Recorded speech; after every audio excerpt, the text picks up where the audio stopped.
আজকে বনানী মুখোপাধ্যায় রচিত একখানি গল্প পড়ছি। আছি আমরা আছি। এটি একটি অন্ধ মেয়ের আর মার সঙ্গে কথোপকথন হচ্ছে। একটি অন্ধ মেয়ের কাহিনী এটা। মা বলছেন, নমস্তে শরণ্যে শিবে সানুকম্পে, নমস্তে জগৎব্যাপিকে বিশ্বরূপে, নমস্তে জগৎবন্ধো পাদারবিন্দে, নমস্তে জগত্তারিণী ত্রাহি দুর্গে। দূর থেকে, মা মা তুমি কোথায়? তোমার চা এনেছি মা। এ কি, তুই কেন চা করতে গেলি? আমি তো যাচ্ছিলাম চা করতে। উফ, তোকে নিয়ে আর পারি না। একদিন পড়ে গিয়ে একটা কাণ্ড বাঁধাবি। কিচ্ছু হবে না, কিচ্ছু হবে না আমার। 3 বছর হয়ে গেছে মা, এখন আর আমার কোনো অসুবিধে হয় না। নাও চা নাও মা, মা চা নাও। উফ, বলছি, ভোর কি হয়ে গেছে? হ্যাঁ, হয়ে গেছে। ঢাকের শব্দ আসছে, তাই না মা? হ্যাঁ, আজ যে ষষ্ঠী, তাই তাই ঢাকের শব্দ আসছে। তা এই ষষ্ঠীর সকালটা কেমন গো মা? সূর্যি ঠাকুর কি ঘুম থেকে উঠেছেন, না উঠি করছেন? উঠি করছেন। কালো রাতের কালিমা ধুয়ে ফেলে তিনি এখন সোনালি পোশাক পরেছেন। উফ, কি সুন্দর বললে মা, কালো রাতের কালিমা। মা মা মা তুমি কাঁদছ? তোর অন্ধকারের কালিমা কবে ধুয়ে যাবে রে নয়ন? যাবে মা, নিশ্চয়ই যাবে। তুমি আর কেঁদো না তো। বছরকার দিনে কেউ কাঁদে? হাসো হাসো বলছি। তুই কি করে সব সময় এত হেসে থাকিস বুড়ি? কি করে? ও মা, হাসবো না? তুমি তো আমার ছোটবেলায় সব সময় বলতে, আমার নয়ন বুড়ি, আমার নয়নমণি কখনো কাঁদবে না, সব সময় হাসবে, বলতে না? তাই তো আমি সব সময় হেসে থাকি। কিন্তু আমি তো পারি না রে নয়ন। তা বললে তো আর চলবে না, হাসতেই হবে। আমার চোখ নেই, তা সত্ত্বেও আমি হাসছি। আর তোমার অত সুন্দর দুটো চোখ নিয়ে তুমি কাঁদছো? Bad, very bad. যাও যাও, এবার গিয়ে চান করে নাও। নতুন কাপড় পরবে কিন্তু দাদার দেওয়াটা। তুমি যাও, আমি ততক্ষণ বিছানাটা ঠিক করি।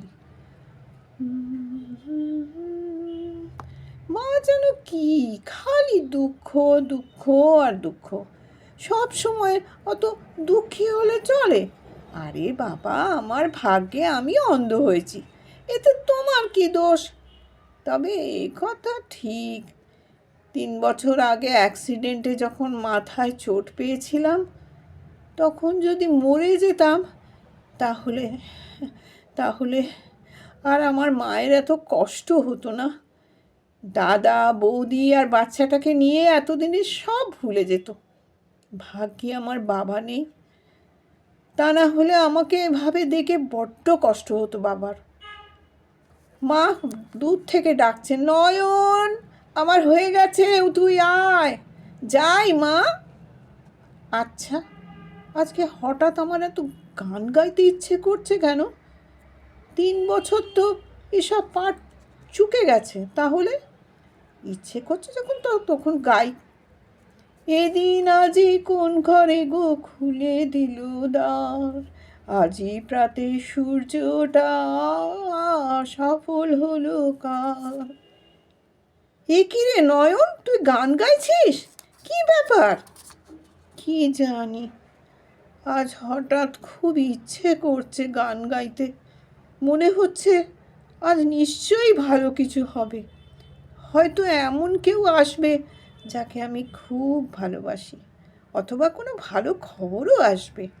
তা না হলে হঠাৎ এতদিন পর এই গানটাই বা গুনগুন করছি কেন বলো?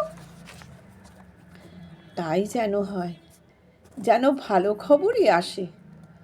মা, তোমার হাতে কি শিউলি ফুল? কি সুন্দর, দারুণ গন্ধ। আচ্ছা মা, শিউলি গাছটা কি খুব বড় হয়েছে?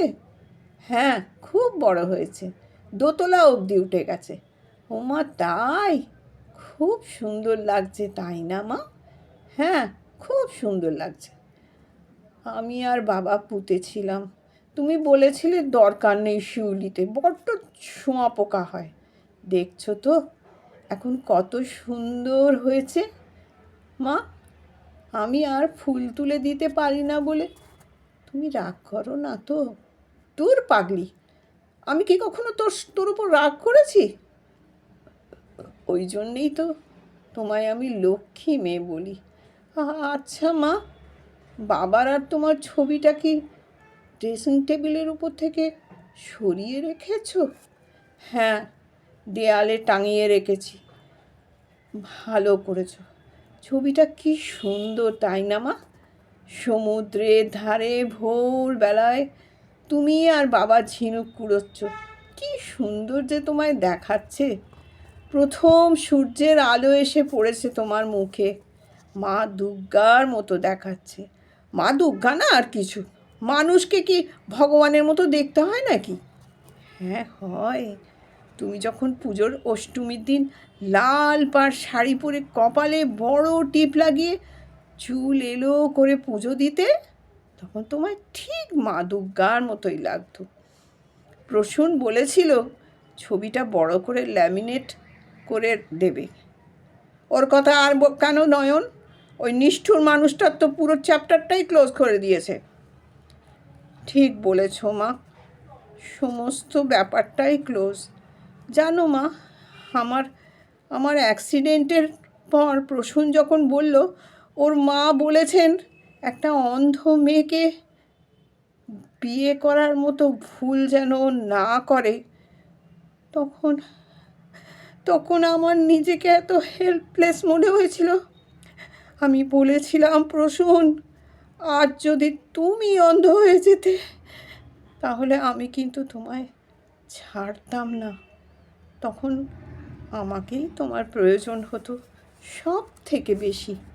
থাক না নয়ন, এখন ওসব কথা থাক, সেই ভালো। পাস্ট ইজ পাস্ট, দরকার নেই ওসব কথায়।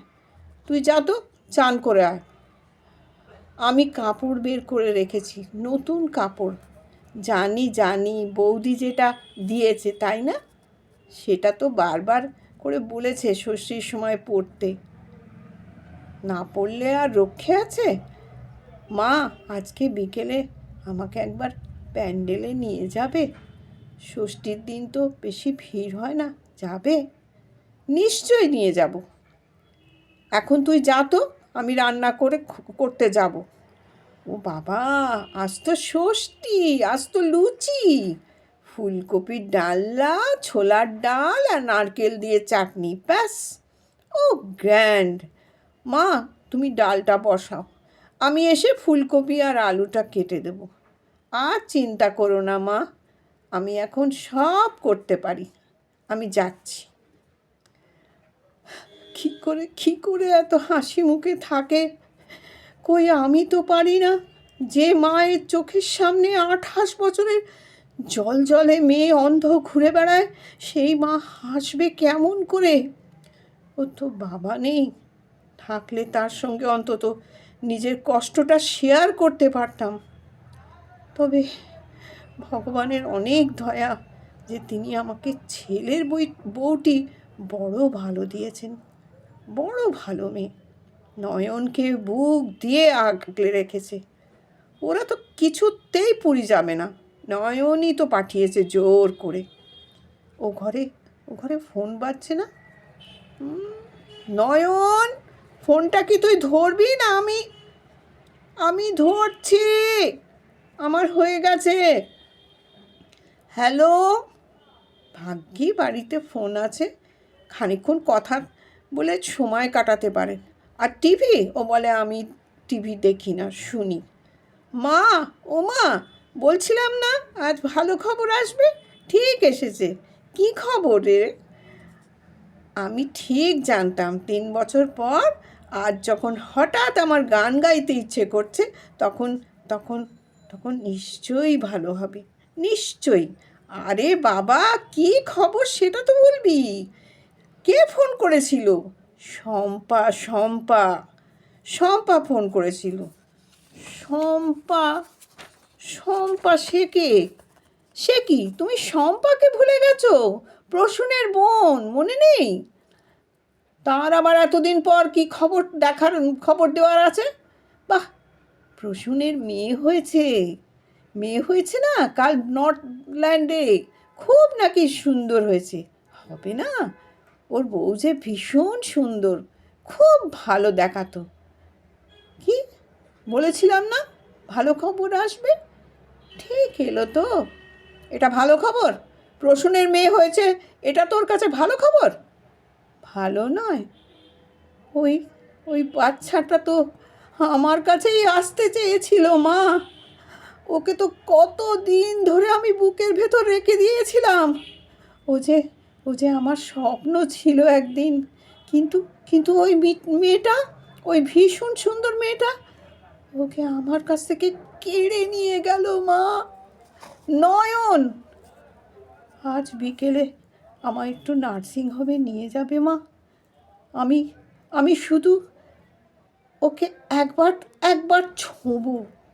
আমি তো ওকে দেখতে পাবো না, শুধু একটু ছোঁবো, প্লিজ মা। আমার এই একটা রিকোয়েস্ট তুমি রাখো। নিয়ে যাবে তো মা? রাখবে তো আমার কথা মা? নিশ্চয়ই রাখবো। আমার নয়নমণি, আমার বুড়িমার একটা রিকোয়েস্ট আমি রাখবো না? তাই কি হয়? বিকেলে তোকে আমি নিশ্চয়ই নিয়ে যাব মা। ছোটোবেলার মতো হাতটা ধরে আমি তোকে নিশ্চয়ই নিয়ে যাব নার্সিংহোমে। তারপর তারপর তারপর বাড়ি ফিরে এসে অন্ধকার ঘরে তোমার বুকে বুক লুকিয়ে আমি খুব কাঁদবো। যে কান্না এতদিন আমি লুকিয়ে রেখেছিলাম, সেই কান্না আজ আর আমার বুকের ভেতর জড়িয়ে ধরে রাখবে তো মা? থাকবো মা, নিশ্চয়ই থাকবো। তোকে বুকের ভেতর জড়িয়ে ধরবো আর বলবো, শোনো, আমার বুড়িমার মতো যত বুড়িমা আছে তোমরা শোনো, তোমাদের বাবা মা তোমাদের বুকের ভিতর আগলে রাখবে বলে 2 হাত বাড়িয়ে আছে। তোমরা ভয় পেও না, তোমরা কেঁদো না মা। আমরা আছি, আমরা চিরদিন থাকবো। তোমার কোনো ভয় নেই, কোনো ভয় নেই, আমরা আছি।